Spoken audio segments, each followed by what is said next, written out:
Hello everyone and welcome to this Gaul unit guide.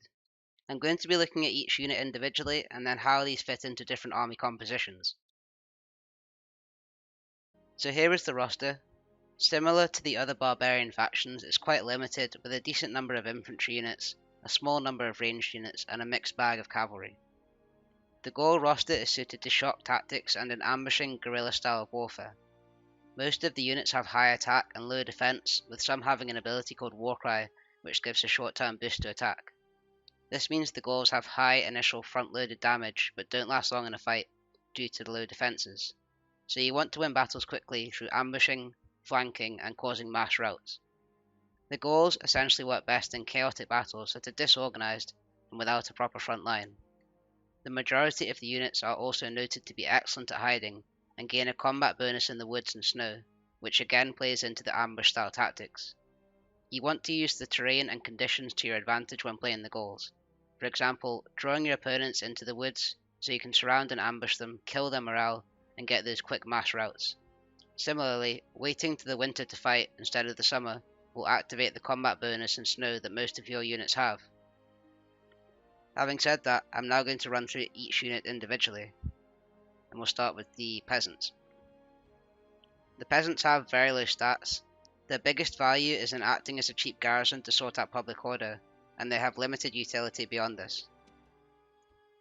Next, I'll move on to the infantry units, being the warband, swordsman, and chosen swordsman. The warband are available right from the start. They have low stats, particularly the morale and armor, which means they break easily and take a lot of damage from ranged fire. One of their only redeeming features is the high unit size of 121, which does help in battle as they last longer than if they had an average unit size of 80, like a lot of other units do. In the early game, you are mainly fighting against barbarians being Britannia, Germania, and Spain. The warband do okay here because those factions field similarly weak early game units, however beyond this they have limited use. Moving on to the swordsmen then. The swordsmen also have low armor and defense, but they have much better morale of 8, which means they don't break as easily, and they also have a solid melee attack of 10. They are just an all-round decent mid-tier unit that you can rely on during the mid-game, but the lack of armor will hurt in the late game when you need to be using the chosen swordsman. Britannia, Gaul and Dacia all have access to the chosen swordsman. They are a strong infantry unit owing to a combination of their high morale and defense, along with a solid attack stat of 13. I would say the only infantry units that are comfortably better than the chosen swordsman are the Roman cohorts and Spartan hoplites. You can rely on chosen swordsmen in battle in that they are unlikely to break, meaning you can focus on flanking your opponent. You will need these for post-Marian Rome and other strong factions in the late game such as Egypt. All three main infantry units have the Warcry ability, which gives a short-term boost to attack, so be sure to use this when engaging in combat to increase the chance of routing the enemy when combined with a flank. Moving on to the special infantry units then, we have the Naked Fanatics, the Druids, and the Warhounds. The Naked Fanatics are essentially shock infantry. They are very similar to the Woad Warriors in the Britannia roster, with high attack and morale, but very low defense. I would say the best way to use these is to flank. Their high melee attack, combined with charge and warcry, can cause enemy units to break very quickly. I wouldn't put them in the front line, as the 0 armor stat makes them very vulnerable to ranged fire. You could also hold them back behind the front line, ready to run in once the initial missile fire has already been exchanged. The next unit are the Druids. Both Britannia and Gaul have access to the Druids, and I would think of these as a support unit. While they have good stats in terms of attack and defense, they don't do well in a fight due to the low unit size of 32. They can essentially be surrounded because of this and just crumble. They are best used for their chanting ability, which increases the morale of the soldiers around them. So I would put 1 or 2 units in each army to support your other units, but I wouldn't put them in the front line or have full armies of them. I just want to emphasize that the Druids should not be overlooked. Their chanting ability is very powerful, because avoiding a unit breaking can mean the difference between a won and a lost battle. For example, if fighting Roman cohorts, the chosen swordsmen don't last long, but putting a unit of chanting druids behind them, they last a lot longer and give your other units a chance to flank. Next we have the Warhounds. The warhounds do fit in with the shock tactics. They frighten the enemy and can chase down enemy units. The best use I have found for them is to basically pin down enemy units, which gives you a chance to flank, or deal with other units first so you aren't flanked yourself. Next we move on to the ranged units. The early game ranged unit that the Gauls have are the skirmishers. When you generally compare a normal archer unit to skirmishers, the skirmishers do more damage but have less range, so have to be closer to fire. The skirmishers also tend to have less armor but are better at melee combat. I would say the skirmishers fit in well with the shock tactics because you can use them to flank, first running in with some initial fire, then engaging in melee combat from the side or back. Next we have the Forester Warband. These are arguably the best archer unit in the game, but I know there is a bit of debate about this. The missile attack is 11, and the range is 170. This is as high as any other archer unit in the game. The morale is 12, which is higher than any other archer unit in the game. The Cretan archers and Pharaoh's bowmen are the only archers that come close, but I would say the Forester Warband have the best combination of stats, especially the melee attack of 11, which is similar to the swordsman. This means they actually are good in melee combat as well as having this high missile damage. You definitely want to be using a lot of these in your late game armies. If you have 4 to 6 of these units, you can essentially melt the opposing front line before they reach you, making the battle much easier for your own infantry. Last thing to note is when this unit switches to melee, they use spears instead of swords, which gives them a better chance against cavalry. Speaking of cavalry, we'll move on to the Gaul cavalry.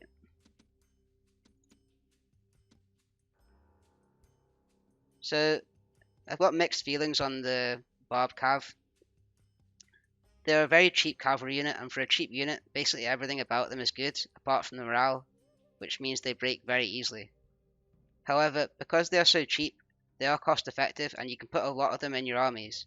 You can't really charge headfirst into enemy lines, but they are useful for flanking and also splitting enemy lines, which is where the Gauls thrive, in disorganized fights.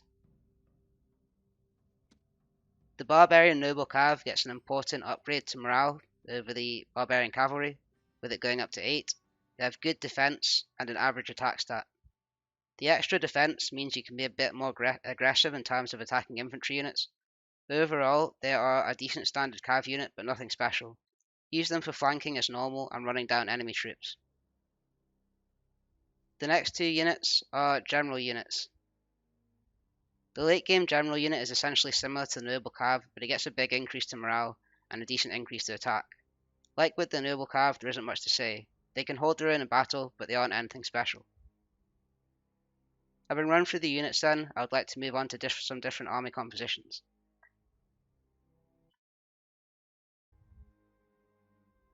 For your early game armies, I would actually advocate putting loads of barbarian cavalry in there. Even though they do have low morale, which means they can break easily, they are incredibly cheap units. The 400 denarii cost is cheaper than the warband and the swordsman. And secondly, the actual upkeep cost turn to turn is only 90 denarii for the cavalry, whereas for the warband it's 200 and for the swordsman it's 170. So the cost of these units is basically half as cheap as the infantry units, which means that you can essentially fill your armies with them and really outnumber the opponent. You can use them to flank and kind of split enemy lines because the opponent has to react to cavalry. If you try and flank with it, they'll have to split their line to deal with it. And when they do split their lines, that's when you can take advantage of that and run in with your warband, your naked fanatics, your skirmishers to kind of flank and kill their morale. So in the early game, I've got the 4 barbarian cavalry in there. You do need a tier 2 settlement to recruit the cavalry and the stables as well. And out of the 7 settlements you start with, 4 of them are level 2, and 2 of the 4 have stables. So you do have early access to these. You can recruit them right away. You have 2 settlements that are ready to go. There's another 2 settlements which are level 2 but don't have the stables. So if you upgrade even one of those with the stables, you can then start recruiting from 3 settlements straight away. So these are readily accessible, and I would encourage you to recruit them right from the start to help your early game armies. Apart from the barbarian cav, then you'd probably be having the warband in there, and maybe a couple of units of skirmishers. An army like this will be incredibly strong in the early game. The cavalry does a lot of damage with the flanking.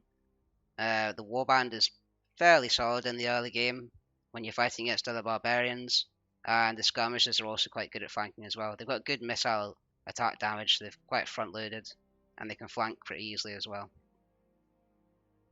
You do also start with a unit of druids, and I encourage you to use them right from the start, because the morale of the barbarian cav and the warband is very low at 4. So using the chanting, you can really take advantage of this chanting, given the low morale of these units. Moving into the mid game then, I'd say the only thing that will really change is you might have access to more skirmishes, and you'd probably be using swordsmen instead of warband.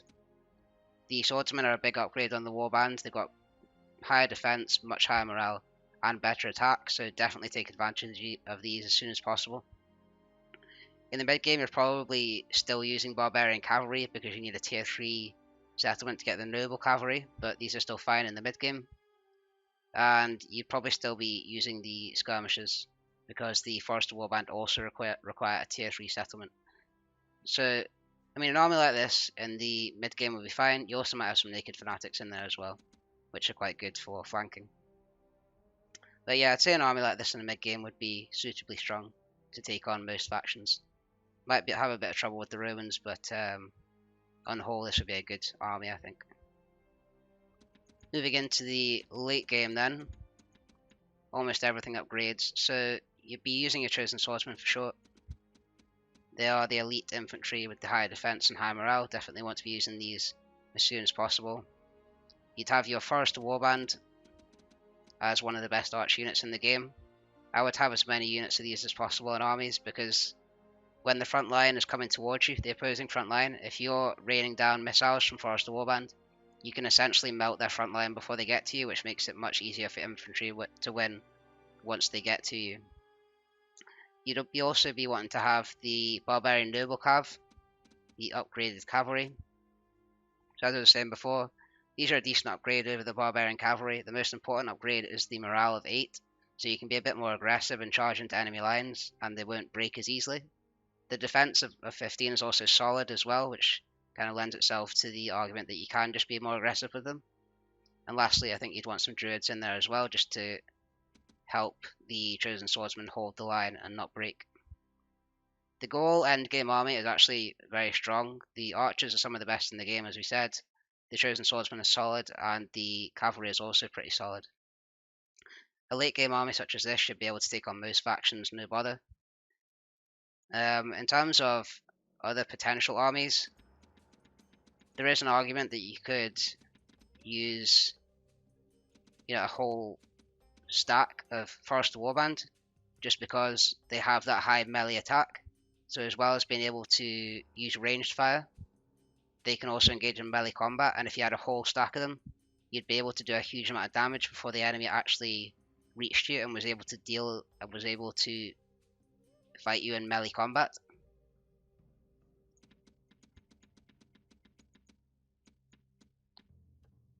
So I think that covers most of the armies then. Thanks for watching this guide, and I hope it was helpful, and please stay tuned for more content.